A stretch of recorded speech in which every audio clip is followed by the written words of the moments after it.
Selanjutnya kita lanjut menjelaskan kebenaran tentang Tuhan. Marker. Bagi para rasul, Paulus menyebut dirinya yang paling tidak berarti. Karena dia berkata dia membunuh, menganiaya saudara-saudari yang percaya Tuhan. Tapi yang sangat ajaib adalah, karena kasih karunia Tuhan Kristus. Karena kasih karunia Tuhan Kristus. Karena kasih karunia Allah. Kasih karunia yang datang melalui Tuhan Kristus. Awalnya Paulus adalah seorang pembunuh. Adalah komplotan pembunuh. Dan orang yang terus berbuat jahat. Adalah orang yang seperti kepala dari segala pendosa. Tapi yang sangat ajaib adalah, hidupnya berubah karena percaya Tuhan. Hidupnya berubah karena percaya Tuhan. Dan berubah sampai sejauh mana? Berubah bukan hanya dirinya karena percaya Tuhan. Memperhatikan apa yang didapatnya. Memperhatikan hidupnya sendiri. Berubah sampai setelah lebih dari 10 tahun. Dia mengangkatnya menjadi rasul. Membiarkannya memberitakan Injil kepada bangsa-bangsa lain. Adalah hidupnya. Seseorang menjadi rasul. Pasti hidupnya sendiri sudah kokoh. Mendapat kasih karunia Tuhan baru bisa menjadi rasul. Tetapi Paulus yang awalnya menganiaya jemaat Kristus ini. Karena dia tidak hanya memperoleh hidup sendiri. Hidupnya sudah kokoh. Imannya kepada Tuhan juga sudah kokoh. Maka Tuhan mengutusnya untuk membangun iman orang percaya.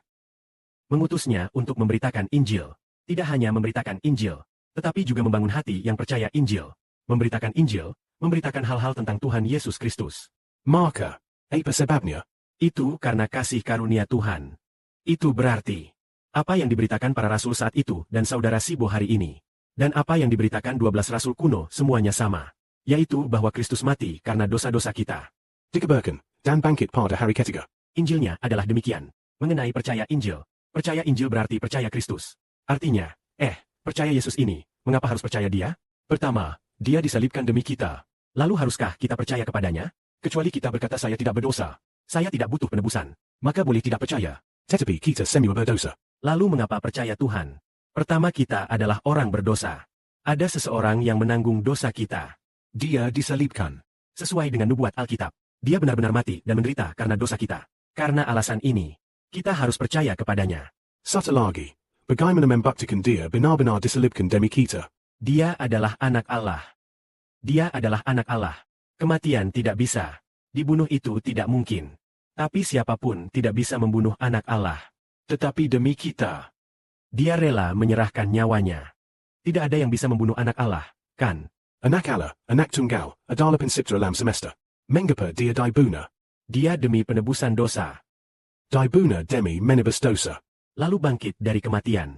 Itu membuat kita tahu anak Allah tidak bisa diikat oleh kematian. Ternyata, dia melakukan mukjizat yang begitu besar. Siapa yang bisa mengikatnya? Terhadap orang yang dikuasai iblis setan. Orang yang dikuasai selama 38 tahun. Satu kalimat darinya orang itu sembuh. Lazarus yang sudah mati 4 hari. Satu kalimat darinya dia bangkit. Siapa yang bisa mengikatnya? Dia adalah, jika orang yang mengikatnya. Dia langsung berkata satu kalimat. Orang yang mau mengikatku. Seketika tidak bisa bergerak. Dengan satu katanya. Orang-orang itu pun tidak bisa bergerak. Jika ada orang yang mau mengikatnya.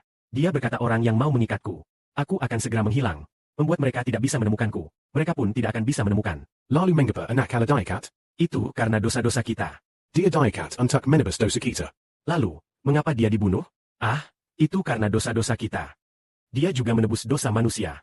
Misalnya Petrus memotong telinga seseorang. Perhatikan dia menyentuh orang itu dan telinganya tumbuh lagi. Nah jika seseorang kakinya pincang. Tidak ada kaki. Dengan satu kata. Tampaknya kakinya pun tumbuh keluar dan bisa muncul. Artinya Tuhan memiliki kuasa besar seperti ini. Tetapi mengapa dia dibuna, dikambak, dan lima seperti manusia biasa? Itu karena dia adalah anak Allah. Yang hendak menebus dosa kita. Jadi dia harus taat pada kehendak Allah. Maka karena alasan ini dia mengorbankan nyawanya.